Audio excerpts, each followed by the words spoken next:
আইনশৃঙ্খলা বাহিনীর লাঠির আঘাতে মারাত্মক আহত গণ অধিকার পরিষদের সভাপতি নুরুল হক নূরের চিকিৎসার খোঁজ নিয়েছেন রাষ্ট্রপতি মোহাম্মদ শাহাবুদ্দিন। রোববার বেলা 10টায় রাষ্ট্রপতি সরাসরি নূরের নম্বরে ফোন করে তার শারীরিক অবস্থার খোঁজ নেন।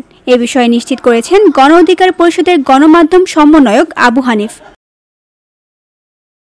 আবু হানিফ জানান, রাষ্ট্রপতি আশ্বস্ত করেছেন উন্নত চিকিৎসার জন্য সরকারের পক্ষ থেকে নূরকে বিদেশে নেওয়ার ব্যবস্থা হচ্ছে।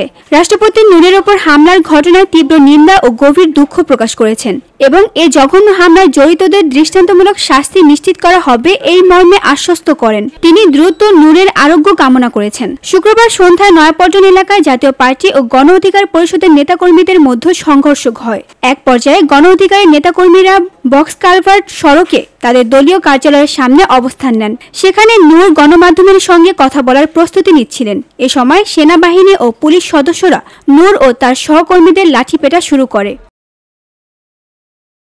এ হামলায় নূর সহ অন্তত 50 জন নেতাকর্মী আহত হয়েছেন বলে দাবি করেছেন গণ অধিকার পরিষদের নেতাকর্মীরা। অন্তর্বর্তীকালীন সরকারও তাদের ওপর হামলার ঘটনায় তীব্র নিন্দা জানিয়েছেন।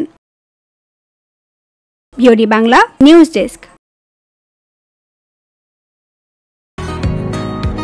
বসুন্ধরা, উত্তরা, বনশ্রী, কুড়িল ও বাড্ডা সহ রাজধানীর বিভিন্ন স্থানে অভিজাত ও অত্যাধুনিক মানের ফ্ল্যাট কেনার এক নির্ভরযোগ্য প্রতিষ্ঠান pleasant properties limited.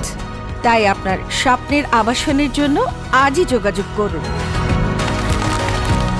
Pleasant properties limited, where destiny matches eventually.